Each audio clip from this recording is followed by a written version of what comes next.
Suara hujan menyusup perlahan di atap rumah reot itu. Alia, gadis 19 tahun, berlari dengan kaki telanjang menuju sawah. "Ayah! Ayah!" teriaknya.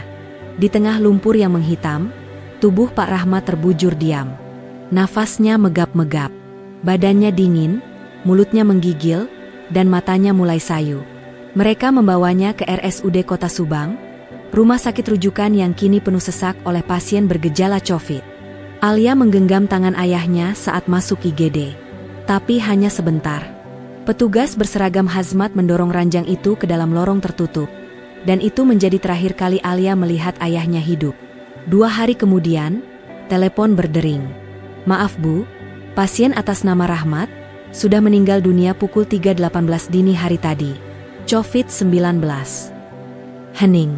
Suara itu seperti palu menghantam dada Ibu Alia. "Apa? Tapi, bukankah belum ada hasil tesnya? Belum ada swab, kan? Kami anggap probable COVID, Bu. Sesuai protokol." Jenazah Pak Rahmat langsung dibungkus, dipeti, disegel. Tidak boleh dilihat, apalagi dimandikan. Ketika mobil ambulans datang ke rumah untuk mengantar ke pemakaman khusus COVID, Alia histeris, memukul-mukul peti yang tertutup rapat itu. "Kami cuma mau lihat wajah ayah. Sekali saja, sekali saja. Kenapa kalian larang?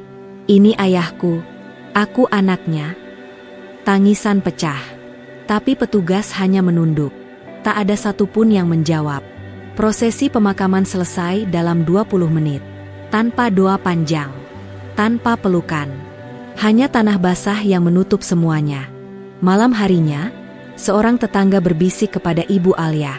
Katanya, kalau pasien meninggal karena COVID, rumah sakit dapat insentif belasan juta. Alia mulai curiga. Belum ada bukti PCR. Tak ada riwayat kontak erat. Tapi kenapa langsung divonis? Sesuatu tidak beres. Ibu Alia hanya bisa menatap langit-langit rumah dengan mata kosong. Kalau mereka bohong, kita gak boleh diam. Li, kita harus cari tahu. Keesokan paginya, Alia datang ke rumah sakit. Ia meminta salinan hasil PCR ayahnya. Staf administrasi tampak bingung. Datanya belum masuk. Neng, mungkin masih diproses laboratorium. Sudah 2 hari meninggal, tapi hasilnya belum keluar. Begitu prosedurnya. Alia tidak percaya. Ia mencatat nama staf dan tanggalnya. Beberapa jam kemudian, ia berbincang dengan seorang perawat magang di kantin belakang. Sang perawat berbisik bahwa banyak pasien COVID dikuburkan tanpa hasil tes keluar. Katanya, daripada ribet dan ambil risiko, langsung ditangani seperti kasus COVID aja. Malamnya, Alia menulis kisahnya di Facebook. Panjang dan emosional. Ia menceritakan bagaimana mereka tak diizinkan melihat wajah sang ayah, tak diberi hasil tes, dan merasa ada yang disembunyikan. Namun, komentarnya penuh hujatan. Ada yang menyebutnya bodoh, penghasut, pencari sensasi. Bahkan warga desanya pun mulai menjauh. Ia dianggap mempermalukan rumah sakit yang sudah membantu. Gak tahu terima kasih. Kalau bukan karena RS itu, ayahmu mungkin udah mati di sawah. Jangan nuduh sembarangan, nanti malah dikasusin. Alia menangis. Tapi ia tak menyerah. Dari ratusan komentar, ada satu DM masuk ke akunnya. Akun bernama Dr. Haris, pulmonologis, Malaysia. Saya seorang dokter dari Penang, Malaysia. Saya membaca kisahmu. Ada banyak kejanggalan. Bolehkah saya bantu menyelidiki secara independen? Alia tertegun. Di saat semua orang menjauhinya, dokter dari negeri seberang yang justru peduli. Alia sempat ragu. Ia bukan siapa-siapa. Hanya gadis kampung lulusan SMA, tidak punya kuasa apa-apa. Tapi pesan dari Dr. Haris, seorang dokter spesialis paru dari Malaysia, membuatnya merasa dilihat, dihargai. Saya pernah bertugas dalam tim COVID nasional Malaysia. Beberapa kejadian yang kamu alami, mirip dengan kasus yang kami selidiki di Johor dan Melaka. Dengan bahasa lembut, Dr. Haris meminta Alia untuk mengumpulkan dokumen apapun yang ada, surat kematian, rekam medis, bahkan jika bisa, bukti pembicaraan dengan pihak rumah sakit. Semuanya akan ia analisis bersama tim kecil yang ia bentuk sendiri, tim medis dan forensik independen. Alia mulai bergerak diam-diam. Ia kembali ke rumah sakit dengan dalih mengurus klaim BPJS, sambil merekam perbincangan secara tersembunyi. Dalam rekaman itu, staf menyebutkan bahwa hasil PCR tidak ditemukan di sistem, dan data jenazah masuk dalam daftar probable COVID tanpa validasi laboratorium. Rekaman itu ia kirim pada Dr. Haris. Butuh 2 hari sebelum sang dokter menjawab, "Alia, saya sudah tinjau. Ini pelanggaran etika medis. Dan dari tanda-tanda yang kamu ceritakan, tak ada demam, tak ada sesak nafas, tapi malah kejang dan pucat. Itu gejala hipoglikemia berat. Bisa jadi stroke, atau bahkan racun." Alia tertegun. "Apa maksud dokter? Ayah saya diracun?" "Saya tidak mau mendahului bukti.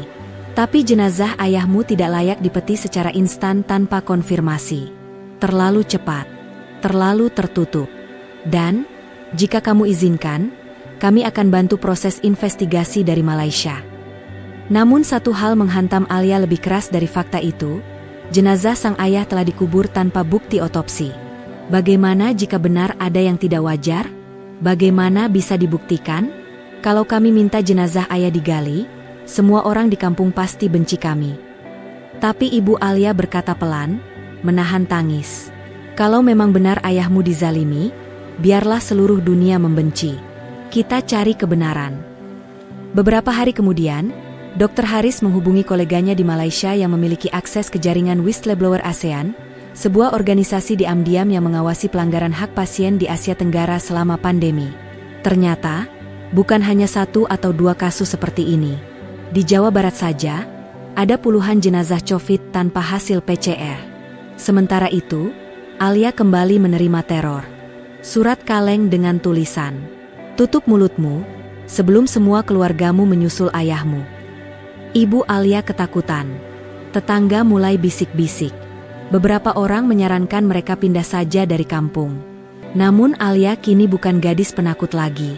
Ia punya satu tujuan. "Aku ingin tahu, siapa yang mengambil wajah terakhir ayahku dari kami. Dan kenapa?"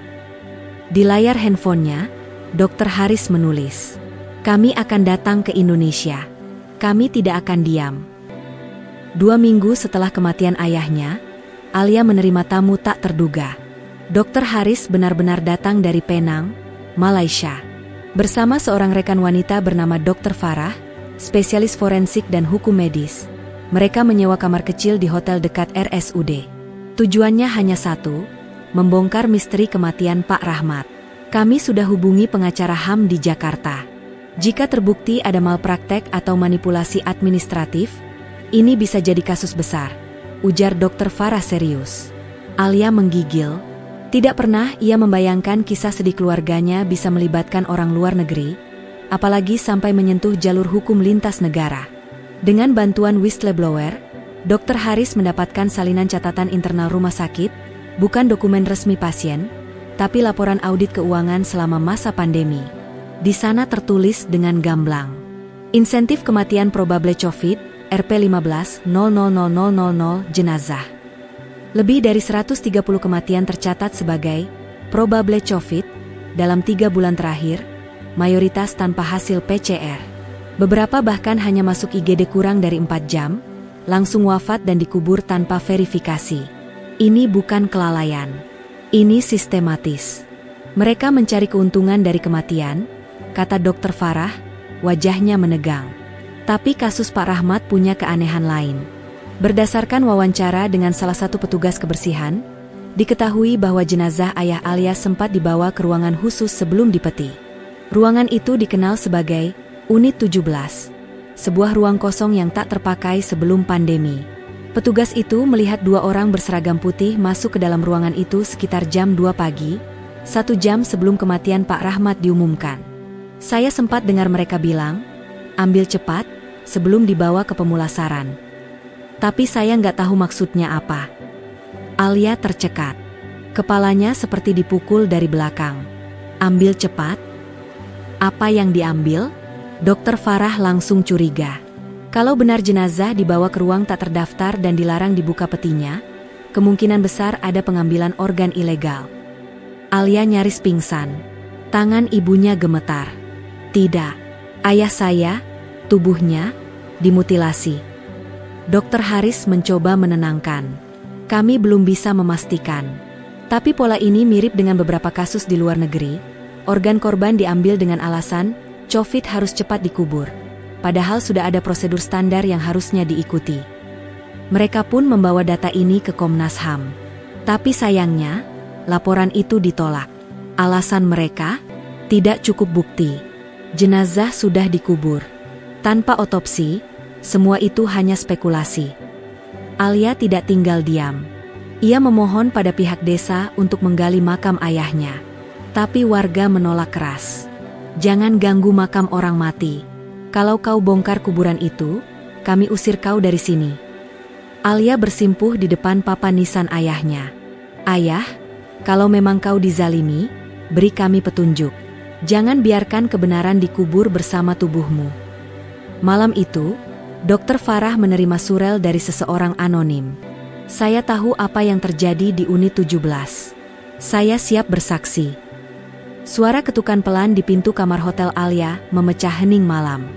Dr. Farah membuka pintu, dan di baliknya berdiri sosok kurus. Wajahnya tertutup topeng dan kacamata hitam. Ia berbisik, saya saksi apa yang terjadi di unit 17. Tapi saya takut. Jika nama saya muncul, saya bisa mati. Alia merasakan detak jantungnya berdetak kencang. Inilah titik balik yang selama ini ia tunggu. Sang saksi adalah seorang teknisi medis yang bekerja di rumah sakit saat pandemi. Ia melihat sendiri bagaimana jenazah pasien Covit, yang dicap probable, dibawa ke unit 17 dan disembunyikan dari keluarga. Lebih parah, saat malam tiba, beberapa petugas mengambil organ-organ vital jenazah dengan peralatan steril, cepat, dan rahasia. Organ itu dijual ke pihak lain, kata sang saksi dengan suara gemetar. Ada jaringan gelap yang melibatkan oknum rumah sakit, bahkan aparat. Dr. Haris segera merekam pengakuan itu dan menjanjikan perlindungan saksi dari Malaysia. Alia, yang selama ini hanya menangis dan meratapi kehilangan, kini membara semangatnya untuk mengungkap kebenaran. Ia bertemu pengacara HAM di Jakarta yang membuka jalur hukum internasional. Sementara itu, media mulai menangkap gelombang kisah misteri kematian tanpa jenazah yang layak. Berita ini mengguncang masyarakat dan memaksa pemerintah mengambil tindakan. Dalam penyelidikan resmi yang dibantu oleh tim Malaysia dan Indonesia, ditemukan bahwa banyak jenazah pasien Covit, probable, tidak pernah dites PCR. Jenazah dibawa ke ruang khusus tanpa pencatatan resmi. Organ-organ diambil tanpa persetujuan keluarga. Oknum rumah sakit dan pihak ketiga mengatur jaringan ilegal ini demi keuntungan finansial. Alia berdiri di depan kantor rumah sakit yang kini ramai di demo warga. Dengan suara bergetar namun penuh keberanian, ia berkata, "Ini bukan hanya tentang ayah saya. Ini tentang keadilan untuk semua korban yang dimanipulasi dan dizalimi. Kami menuntut transparansi dan perlindungan bagi keluarga pasien." Kisah Alia menginspirasi gerakan nasional untuk pengawasan rumah sakit dan penegakan etika medis di masa pandemi. Dalam malam harinya, Alia menerima pesan dari Dr. Haris.